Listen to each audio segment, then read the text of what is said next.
Eu sou Altamir Chachinet, consultor de desenvolvimento humano de algumas marcas de varejo. Já estou nessa estrada ensinando vendedores, gestores a capacitar a sua equipe para vender mais, tanto presencialmente quanto à distância.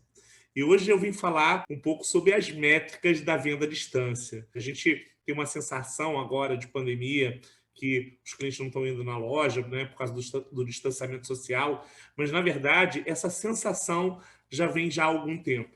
E eu quero falar das métricas porque a gente sabe que a gente tem que fazer um trabalho de fidelização, o famoso trabalho de clientela, né, impactar o cliente, prospectar o cliente, mas nem sempre a gente mede isso de forma eficiente. E eu aprendi a fazer isso, óbvio, no decorrer aí da minha carreira.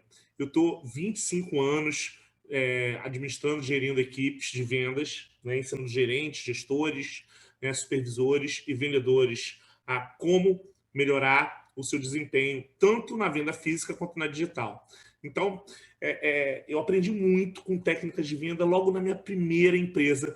E aí, o que aconteceu? De um determinado momento, eu percebi que o fluxo foi ficando escasso e que aquele atendimento fantástico que você dava, né, encantava o cliente na loja, não era somente isso necessário para alavancar as vendas. A gente precisava ir buscar o cliente. Esse é o novo modelo de vendas. O gestor, o vendedor e a empresa não pode esperar por mais publicidade, propaganda, né, que a gente faça, usa as mídias sociais para impactar o cliente, tentando dizer o que a marca tem de bom, o produto tem de bom para ele. A gente precisa também, né, fazer com que a equipe faça esse papel. Então, as métricas são extremamente importantes, porque tudo que é mensurável é gerenciado. Agora, se você vai administrando a equipe sem alguns números, isso pode dificultar muito o seu trabalho.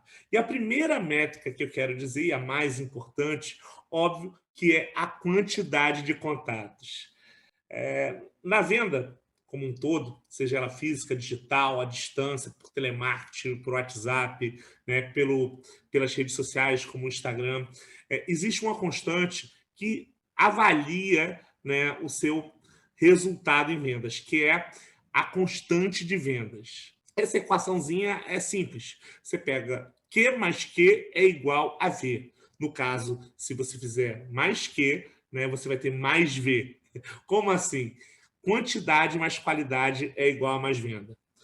Se você tem um número de contatos aí mensais, digamos que eu consigo contatar, eu como vendedor, 200 clientes e voltam 10, se eu quero que voltem 20 no próximo mês, eu tenho que fazer o quê? 400 contatos. A partir do momento que você atinge a quantidade, depois você vai para a qualidade, que é fazer o contato de uma melhor forma. Mas vamos trabalhar primeiro com a quantidade. A primeira coisa que a gente tem que trabalhar com a equipe é destravar a forma de fazer esses contatos, seja por WhatsApp, seja por ligação, né? Seja por SMS, não importa o canal. O importante é destravar a equipe para que ela veja essa rotina mais fácil, mais prazerosa de ser feita. Enquanto você faz em quantidade, menos penoso é. Outra coisa é a criação de métodos de trabalho, porque a sequência das ações, né, ela acaba sendo um ensaio, onde você verifica o que dá certo, o que não dá certo, o que dá errado, né, o que de repente não sai como você queria, e você vai ajustando de acordo com o que vai acontecendo. Então, essa quantidade de contatos, né, para a equipe de vendas é primordial para eles chegarem à excelência. Por que é importante para a empresa trabalhar a quantidade de contatos? Primeiro, porque aumenta a base de contatos. Esse tipo de trabalho ele não tem preconceito. Eu não escolho qual cliente que eu vou ligar. Normalmente, vendedores, né, eles tendem a ligar para aqueles clientes, ou que foram simpáticos com ele, ou que ele está acostumado a vender. Só que existem outros clientes na base que são importantes, né, são contatados, ser informados das promoções, das coleções, dos produtos novos. Então, é imprescindível, né, a gente não ter o preconceito e aumentar esse número de quantidade para também aumentar o número de clientes que a gente informa. Outra vantagem é quanto mais contatos, maior a profundidade das comunicações da empresa em relação ao cliente. Quando o cliente é impactado 2, 3, 4 vezes, de diversas formas, uma vez pela empresa, outra vez pelo vendedor, ele consegue entender melhor, né, já esperar esse contato e até mesmo se acostumar, né, a ser impactado pela empresa, pela loja, pelo vendedor. Mas como é que você baliza? Como é que você sabe se você está indo bem em quantidade de contatos? Bom, óbvio que você tem que ter uma meta por dia por vendedor. É óbvio que quando o vendedor está de folga ou quando, né, ele se ausenta por algum motivo, no caso de uma doença, né, de um atestado médico, ele precisa ficar em casa, não contabiliza. Mas eu tenho algumas dicas aqui para vocês. Primeiro, quando é um WhatsApp mais autoral, que você escolhe o produto de acordo com o cliente, você também manda áudio junto com mensagem, que é uma coisa muito eficiente. Eu falo que o vendedor tem que ter 30 contatos por dia. Acho que esse é um bom número aí, se você faz uma mensagem mais autoral. No caso das empresas que já montam a mensagem e o vendedor muda alguma coisa só ou outra, muda o nome, né? Muda de repente um produto ou alguma forma de falar, uma palavra ou outra. Nesse caso, que tem uma base aí de mensagem, eu acho que tem que ser 50, porque fica muito mais fácil. Tem algumas empresas que adoram a ligação e eu também adoro, porque é um modo de contato muito eficiente. E aí eu considero entre 8 a 10 ligações como o número ideal aí de contatos diários. Agora, eu falo que a gente precisa ligar, mandar mensagem, se possível até mesmo, né, sinal de fumaça, qualquer canal para impactar nosso cliente facilita muito. Então, mesclar a ligação com o WhatsApp é o que eu acho mais eficiente, que tenho visto que tem dado muito certo nas grandes lojas, com gestores que já têm uma expertise melhor em fazer esse trabalho de fidelização. E aí, presta atenção. A ideia é 5 ligações e 15 WhatsApps. Isso é todos os dias que você está na loja, você tem que fazer 5 ligações e 15 WhatsApps. Voltando aí, é o menor número, mas é o menor número, mas é um número com mais qualidade. Então aí você pode analisar. Outra forma também de verificar se a sua quantidade está ok é comparando com o mês anterior, com a semana anterior, né? E com a média, quando você vai no vendedor, e com a média dos contatos da loja. Por exemplo, minha loja na última semana fez 500 contatos, são 5 vendedores, então a média é 100. Se o vendedor está fazendo menos que a média, ele pode aumentar isso aí, você pode criar essa meta para ele.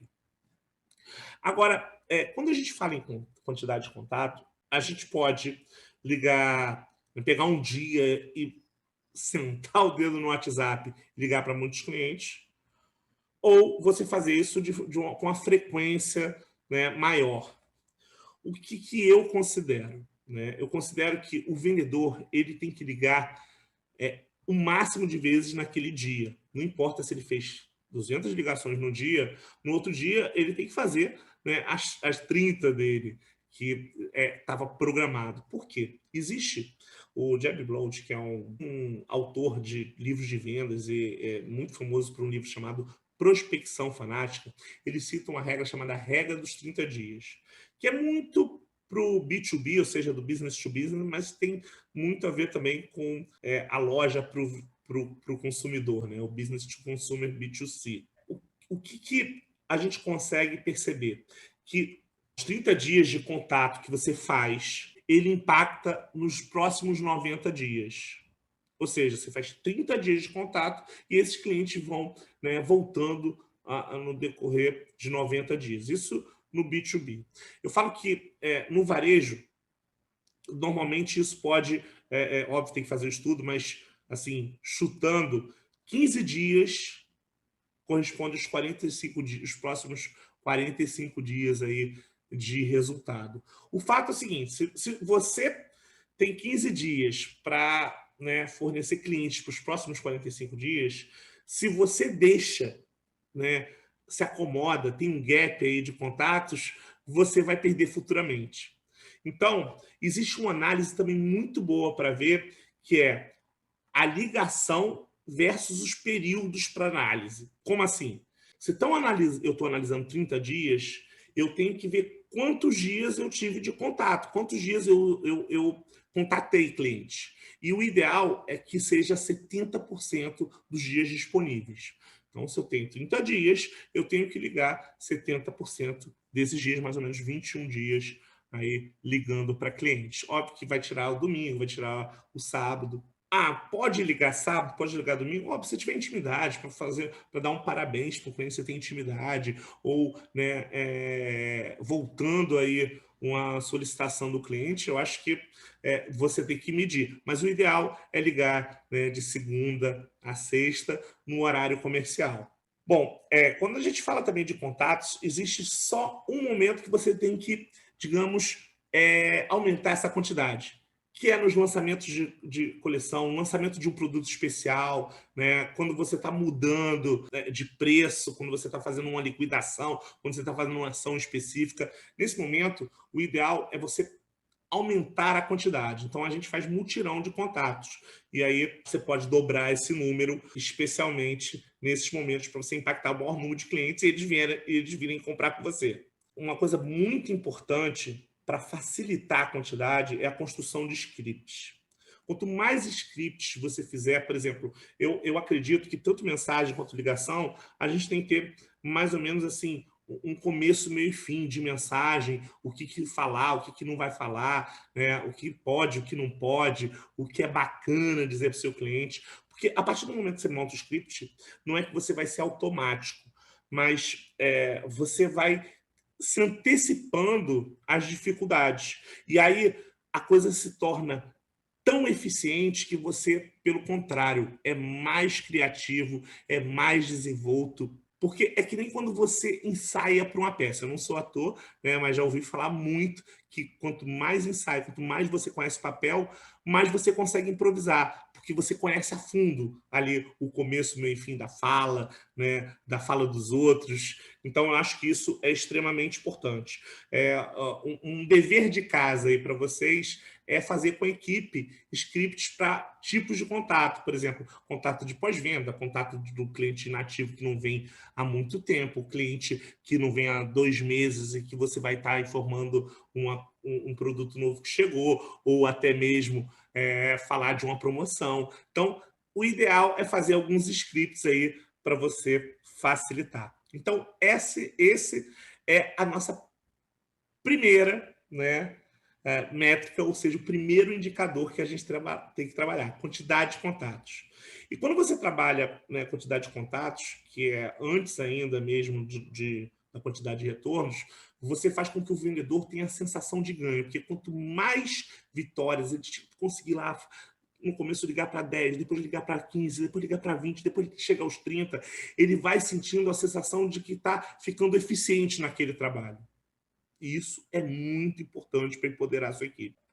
Ah, um detalhe: não bota o vendedor para fazer ligação de nativo, né, logo no começo, ou seja, de clientes que ele não conhece. Isso pode atrapalhar. Faz ele pegar um cliente que já é da loja, que já não vem há muito tempo, mas já não vem há pouco tempo, mas que ele é órfão, né? De repente o vendedor saiu, mas ele é um cliente que adora a loja, então vai ser mais fácil ligar. Ou mesmo para os aniversariantes, que é um bom motivo aí que dificilmente alguém vai não gostar de uma mensagem ou de uma ligação de aniversário. Bom, a segunda métrica é a quantidade de retornos. E o que é a quantidade de retorno? Cada marca tem a sua análise. Se você manda um contato hoje, entre 20 a 30 dias, esse cliente tem que retornar. Se ele retornar, aí depende, né? Eu, por exemplo, vejo lojas que tem 27 dias, 25, 30, 20 dias, até 15 dias consideram um retorno. O cliente não vem necessariamente amanhã ou depois, ou até mesmo no próximo final de semana. Você pode ainda ter que impactar ele algumas vezes para ele retornar. A não ser que seja uma ação específica, né? De uma promoção que vai acabar esse final de semana. Então, ele tem que voltar realmente até o fim do final de semana. Essa avaliação de retorno é extremamente importante para a gente medir a qualidade do nosso contato. Existem duas formas de você medir isso: em quantidade e em valor. Por exemplo, eu liguei para 100 clientes, voltaram 10 e compraram R$ 2.000. A gente tem uma noção de quanto está impactando no nosso resultado. Hoje tem muitas ferramentas de CRM, de sugestão de contatos, que ajudam você a medir essa métrica, que é extremamente importante, como eu falei. Então, a gente analisa os retornos do mês anterior, né? Os retornos que aconteceram daqueles contatos que você está avaliando, de uma ação específica, ou no caso de você ter uma ação recorrente, como é o caso de pós-venda, ou é um caso, né, de quando o cliente não compra, né, há um determinado tempo, no caso 40 dias, você tem que ligar oferecendo algum produto para ele, ou até mesmo um cliente de segunda compra, ou seja, você quer oferecer uma segunda compra, comprou uma vez e ele já não vem há algum tempo e nunca mais comprou na empresa e você quer, né, chamar ele de volta. O fato é, será que esse contato é eficiente? Só o retorno vai dizer. Quando você se acostuma a analisar e a cobrar esse tipo de indicador, você também vai percebendo qual contato mais eficiente. E nas minhas rondas aí de análise de resultado de venda à distância, você sabe qual é um dos motivos que mais trazem cliente? O pós-venda de um cliente que já é seu. Porque é como se você estivesse mantendo o contato com ele, né? E ele retorna porque ele já tem o hábito, né? Já está imbuído aí com o produto, com você, com a marca. Então a chance é muito maior. Quem tem e-commerce, existe ainda um motivo mais importante que dá um retorno muito grande, que é um pós-venda de alguém que comprou num site. Olha que coisa. Ele comprou no site, você fez o pós-venda dele, a chance de uma compra ali nos próximos 30 dias ela é muito grande. Bom, outra coisa que você tem que analisar é a média de dias de retorno. Até mesmo para você saber, né, quantos dias você deve considerar o retorno da sua loja. Só que o retorno só, ele acaba, né, sendo metade do trabalho.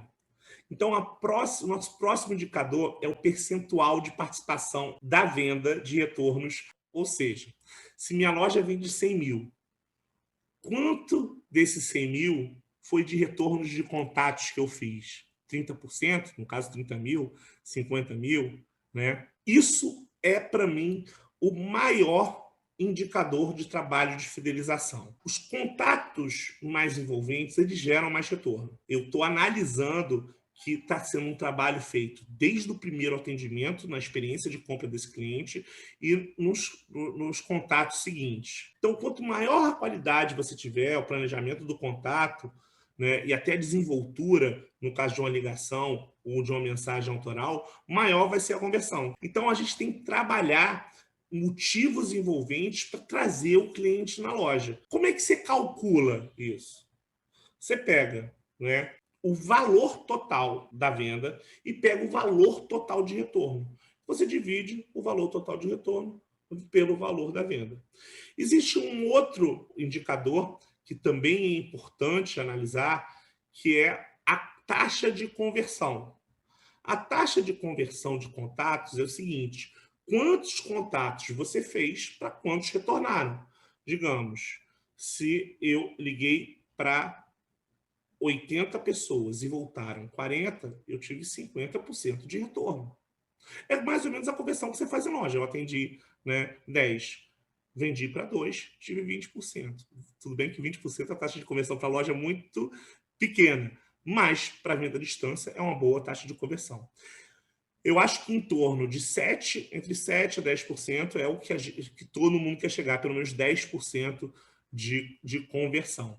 E qual é um percentual da venda de retorno para a venda da loja? Isso depende muito. Começo, né, do trabalho de fidelização, eu acho que aí ia aos 10, 20%, mas o ideal é chegar a 30%, acima de 30%, né? Configurar 30%, imagina, 30% da sua venda vindo dos contatos que sua equipe faz. Independente se o cliente é novo ou não, independente se o cliente é cadastrado ou não, é 30% do geral da venda. E quando é que a gente começa a analisar tanto a conversão dos contatos quanto o total da venda, né, em relação à venda de retorno, mas o total da venda geral da loja? quando a gente já tem uma quantidade, né, que a gente esperava, que a gente botou como meta, atingida. A gente conseguiu lá pequenas vitórias, as pessoas começando a entrar em contato, e aí você, óbvio, vai dando feedback a cada melhora. E aí, a partir do momento que você analisa que você já tem uma quantidade, você começa a verificar a qualidade. E essas duas estatísticas, né, ou seja, essas duas métricas, que é a taxa de conversão de contatos e o percentual de participação, né, da venda do retorno em relação à venda geral, são os indicadores que vão te mostrar se você está indo no caminho certo. Agora, como é que eu converto mais? Como é que eu gero mais venda? Bom, a primeira coisa, né, vou dar algumas dicas, tem muitos, você tem um treinamento só de como construir mensagens, vou fazer com mensagem WhatsApp, que a galera eu sei que prefere. Né? Primeira coisa, usar isca antes do motivo para gerar curiosidade. Em vez de falar, né, o que você veio dizer naquela mensagem, tenta botar um pouco de tom de exclusividade, de curiosidade, para ele querer ler o próximo parágrafo. Outra coisa, vendo o motivo do contato. Não bota só o percentual de desconto, não bota só o produto, fala sobre ele, fala como se fosse realmente algo, né, diferenciado que merece a atenção do seu cliente. Quando eu falo mostra exclusividade, quer dizer o seguinte, fala que você escolher alguns clientes para contatar primeiro. Né? Você mostra que ele foi uma escolha sua. E isso vai deixar, é óbvio, ele envaidecido por fazer parte desse seleto grupo. Use o nome do cliente mais de uma vez. Eu já vi até pessoas errarem o nome do cliente, não mudarem, né, o nome do cliente, botar XXX, ou errarem o nome. Mas quando você bota o nome do cliente no começo da mensagem, na despedida, fica um pouco diferente aí, fica mostrando que não é um Ctrl+C, Ctrl+V. Na verdade, parece que você está escrevendo a mensagem só para ele, e na verdade é. Reparta a mensagem, para não ficar aquele bloco de mensagem, também dar um espaço entre um parágrafo e outro, ajuda muito o entendimento. Eu mexo muito também mensagem com áudio, jogo a isca na mensagem e falo o motivo no áudio. Isso funciona muito. No título, quebra o padrão. Tenta fazer algo que seja diferente, que não seja o que todo mundo faz. Né? Estimule a interação do cliente com perguntas ou com CTA. O que é o CTA? Chamada para ação, do tipo, me fala o que você achou, clica aqui, clica no link para você dar uma olhada melhor nos produtos. Tudo que você pede para o cliente fazer algo é uma chamada para ação, é um call to action, um CTA. Ou então você faz uma pergunta, por exemplo, você mandar produtos para ele, você pergunta, e aí, o que você achou das minhas sugestões? Use assuntos do histórico para gerar familiaridade. Se ele tem um gosto por alguma coisa, né? Se você, né, lembra do nome da filha da cliente, do filho do cliente, né? Tente voltar aí é como se você estivesse falando com alguém específico e não mandando um monte de mensagem para alguém. Né? Falando, e aí, como é que vai a Cicrana, né? O nome da filha? Isso facilita muito. O que eu tenho falando muito para as marcas que são meus clientes não adianta mandar mensagem de venda sem produto. E sem produto específico de acordo com o quê? Com o histórico de compra do cliente. Porque a pessoa não compra promoção, ela compra produto. Então, escolha produtos que sejam atrativos para aquele cliente que você está se comunicando. Isso ajuda muito a venda. Óbvio, eu vou mandar um catálogo também com muitos produtos, com várias joias, né, com vários, né, com colares, com brincos. Mesmo que você mande o catálogo, escolha um ou outro que você fala que é sua sugestão para ele de acordo com o que você conhece do perfil. E tira a cara de mensagem Ctrl+C, Ctrl+V, tipo aquilo que você manda para todo mundo, porque os clientes já estão cansados de receber mensagens assim. Então, tenta se diferenciar. Agora, uma dica muito importante para melhorar aí a qualidade se ele não respondeu, cutuca ele. Né? Eu já vi uma gerente falando que mandou um emoji com um choro e a cliente respondeu de volta, desculpa, não pude responder naquela hora. Então, esse tipo de formato também funciona muito, de você tentar descobrir o porquê que o cliente não respondeu. Aliás, a gente recebe tanta mensagem que de vez em quando o não responder é uma questão de falta de tempo, ou até mesmo de esquecimento. E aí, quem tenta se fazer presente tem a possibilidade maior aí de ter um retorno do cliente. Agora, Além dessas dicas, eu acho que a qualidade é muito importante para o cliente, né? Para você entender o que você vai mandar de produto.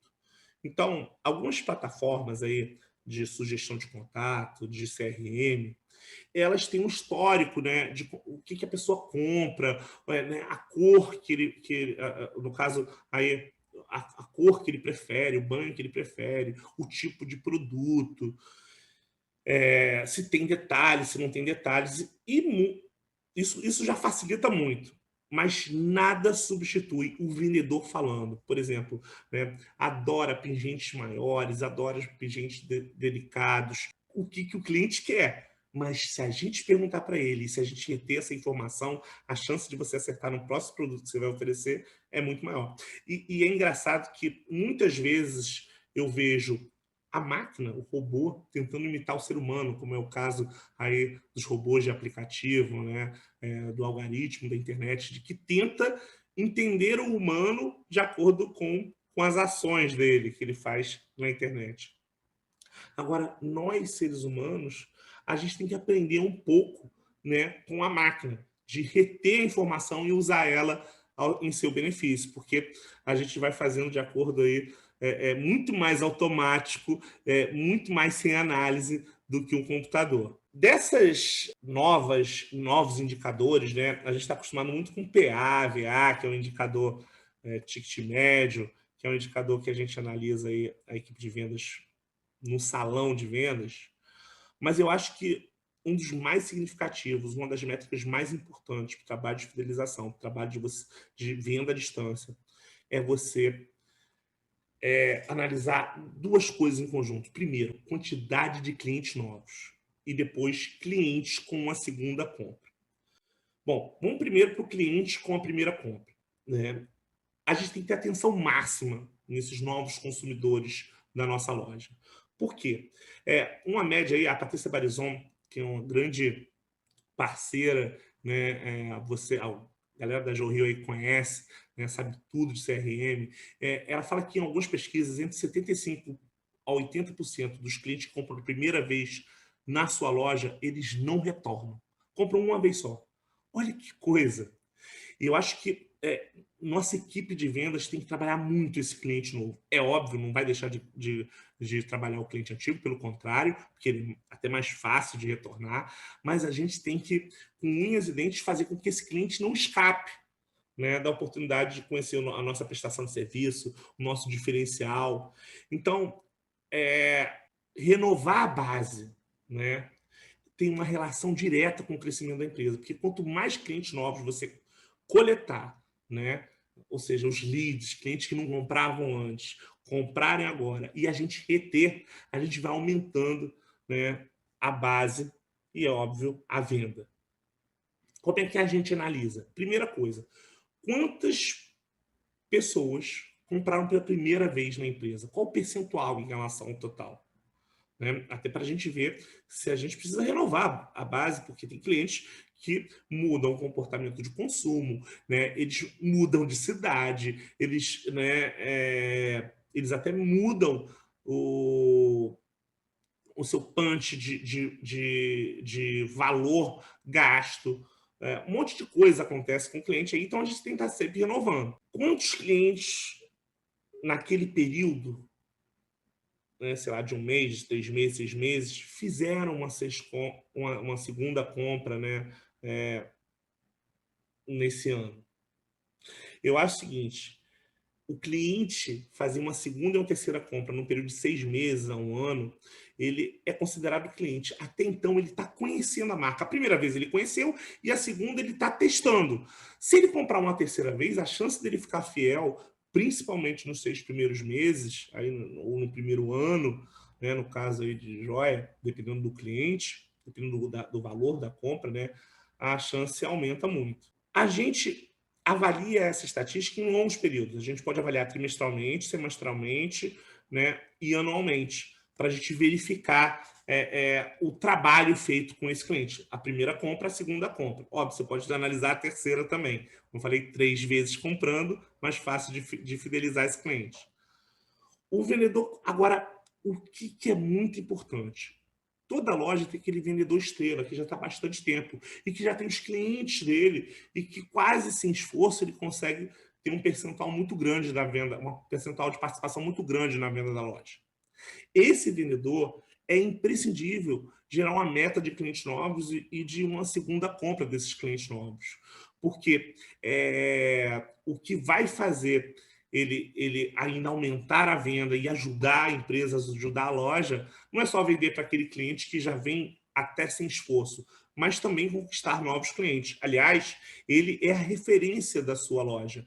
Então, ele tem que dar um show, independente se é um cliente que já é dele ou um cliente que está comprando pela primeira vez. Bom, o que eu acredito para a gente conquistar clientes novos? Se chama começo intenso. O objetivo, né, é fazer o cliente comprar no mínimo 3 vezes em 6 meses. Então vamos lá. Depois do primeiro encontro, quanto mais contatos você tiver num período de 30 dias, a chance dele, né, se ambientar, né, ter a sensação de pertencimento da marca é muito maior. Então, o que você precisa? Você tem que ter 3 contatos diretos. Pode ser um do vendedor e 2 da marca, né? 2 do vendedor e 1 da marca, ou 3 do vendedor ou 3 da marca. Vou dar um exemplo. Tem um de boas-vindas, né? Tem um e-mail de boas-vindas, um e-mail marketing de boas-vindas, dando boas-vindas para aquele cliente que comprou pela primeira vez. Tem o pós-venda que o vendedor faz.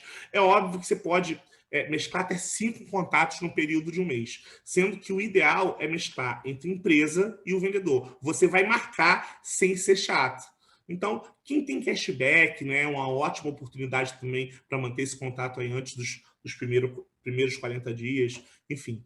Então, eu acho que a gente tem 30 dias aí para impactar esse cliente mais vezes do que o normal. E aí a gente vai fazendo uma manutenção mês a mês. Como eu falei, a verdadeira métrica para avaliar é o seguinte: quanto sua loja vende e quantos por cento da sua venda vem da venda dos contatos. Esse é a melhor medição para avaliar sua equipe em termos de trabalho de clientela. Então, eu acho que esse é o máximo do equilíbrio entre a quantidade e a qualidade. Não adianta ter 1 milhão de contatos, senão você não tem retorno. Esse é o caminho para o sucesso. Então, avalie isso mensalmente. Coloque meta para o seu gestor, para a sua equipe. Quanto da minha venda tem que ser gerada por esse canal, né, de venda que é a venda direta, né, a venda à distância direta, pelo WhatsApp, pela ligação, né, ou até mesmo pelo direct do Instagram, qualquer canal que não seja o cliente indo à loja. Bom, gente, tá ótimo o papo, né? Eu espero que eu não tenha engatado a quinta e falei muito rápido, mas eu acho que eu falei assim dos principais indicadores. E eu queria falar muito uma coisa da venda à distância. A venda à distância, ela meio que quebra as barreiras dimensionais. Porque, por exemplo, não tem hora para vender à distância. Você pode estar fora do horário de trabalho, falar com o cliente e vender para ele. Então, né, você extrapola a barreira do tempo. Inclusive, quando você tem, né, um trabalho por rede social, o cliente olha ali, você manda mensagem, ele olha meia-noite e fala, eu quero. Né? Então, ele não precisa estar na loja para responder, ele não precisa estar no horário que a loja funciona para responder. Também tem a questão de espaço, porque você não precisa se restringir. É óbvio, você tem uma vitrine, você tem um mostrador ali de produtos, você tem, né, bandejas para apresentar o produto, e, óbvio, você fica delimitado pelo espaço. Agora, à distância, você pode mandar quantas fotos você quiser, de quantos produtos você quiser. Então, você também extrapola a barreira de espaço e também de quantidade de produtos. Né? Você não precisa do ponto de venda para vender. E o mais interessante é que o cliente não precisa estar perto de você hoje em dia. Mas eu não tenho site. Não tem problema. Com link de pagamento e uma maneira de mandar, né, uma peça para casa do cliente, seja, né, por log, por Rappi, pelo correio, Sedex, não importa, mas você tem tantos meios para fazer o produto chegar no seu cliente que você também aí quebrou a barreira da distância. Ou seja, a possibilidade de venda ficou mais infinita. Porque se você tem vontade e tem esforço, você consegue fazer algo que antes era inimaginável. Bom, não podia falar de alguns indicadores que eu não vou me aprofundar, mas que você deve trabalhar depois que você já teve um resultado atingido. É tipo assim, a cereja do bolo, ou melhor, cereja do bolo não, a cobertura do bolo, né? E um deles é o percentual de contatos feitos, né, por contatos disponibilizados, principalmente de ações específicas. Por exemplo, eu disponibilizei para essa loja, ligar para 1.000 clientes para falar de uma ação. Qual o percentual, né, nessa ação que eu consegui impactar? Outra, peças por atendimento da venda à distância, ou seja, dos retornos, o PA. Será que eu estou, mesmo à distância, ou nos meus contatos, eu estou conseguindo vender um PA maior do que quando o cliente vem à loja, mais itens do que quando o cliente vem à loja? E aí é óbvio, né, isso puxa o ticket médio. O ideal, gente, é quando a gente impacta o cliente à distância, a tendência, principalmente se for já um cliente nosso, a tendência é ele comprar mais do que quando um cliente entra pela primeira vez na loja. Então, o ticket médio tem que ser maior. Outra coisa é o percentual de efetividade de contatos de cada cliente. Esse é um indicador que aí é para você analisar cliente a cliente. Imagina, quantas, quantas vezes eu ligo para esse cliente e esse cliente retorna? Isso é o auge. Eu tenho uma marca que eu analiso muito isso, né, quando a gente vai entrar em contato, esse cliente responde quantos por cento dos contatos que a gente estabelece pela loja? 30%, 40%. Tem cliente até que, né, vai 60% das vezes que ele é contactado, ele vai comprar, seja na loja ou por outro canal. Outra é a quantidade de vendas, né, dos clientes contatados e clientes que retornaram, né? Que aí é só a quantidade dos clientes contatados e a quantidade de clientes que retornaram. Aí eu tenho aí uma conversão, né, quantitativa. Percentual de retorno por motivo. Quantos por cento volta o meu pós-venda? Quantos por cento volta, né, o meu inativos? Quantos por cento volta minha sugestão para segunda compra, né, minha indicação de uma segunda compra e etc. E o percentual de inclusão de informação do cliente. Eu falei que a melhor informação é aquela que o vendedor imputa em algum lugar, ou no caderninho, ou no fichário, ou no sistema. Mas quantos por cento dos clientes que eu atendo eu imputo alguma informação do tipo qual o gosto do cliente, onde ela trabalha, se ela tem filhos, qual o perfil, né, de comportamento dela, qual o hobby dela, o que ela faz quando ela não está trabalhando. Então, esse tipo de informação ajuda muito você a vender. Bom, é muito número, né? Mas eu acho que eu fui falando uma ordem que vocês podem ir adaptando e analisando indicador por indicador até todos eles andarem junto. O fato é, um indicador só, você vai ter uma informação um pouco quebrada. Então, o ideal é você depois estar analisando todos em conjunto, porque uma conversão, menos contatos, menos quantidade, é aquilo que eu te falei. Uma coisa puxa a outra. É que nem em loja, né? Eu tenho uma melhor qualidade de atendimento, mas eu estou atendendo pouco. Ou eu estou perdendo muito tempo com o cliente, não estou conseguindo, né, aumentar o meu número de atendimentos, ou minha conversão está baixa por algum motivo. É a mesma coisa na venda à distância. Mas uma das coisas mais importantes é a observação do gestor e o acompanhamento das estratégias e metas que você coloca para esse vendedor atingir. Então, verifica, lê a mensagem que as pessoas estão escrevendo, vê quando o cliente responde, como é que ele age, né? Quais são os produtos que ele está mandando, quais são as informações que ele está imputando no sistema. E mais ainda, crie um grupo de compartilhamento de ideias, de mensagens, de script de ligação e até mesmo, né, benchmark, ou seja, do concorrente, para a sua equipe ter sempre alguma coisa para pensar e ser ainda mais criativo. O maior dever do vendedor é tentar fechar a venda, mesmo à distância. Então, estimule a sua equipe a fazer contatos mais efetivos, dando sugestão, né, de peças exclusivas para o cliente e fazendo o cliente falar, vou levar. Porque aquele contato só para informar não vai gerar tanta venda se você, né, desafiar o seu cliente a comprar. Espero que vocês tenham gostado, né, desse conteúdo. É pouquinho tempo, mas eu acho que a gente tem uma grande noção aí de como a gente pode trabalhar melhor a venda à distância. E agora eu vou estar aqui com vocês para responder as perguntas, para a gente bater um papo melhor sobre como fazer sua equipe ser mais efetiva nos contatos para que o cliente retorne mais e gere mais venda. Um grande abraço.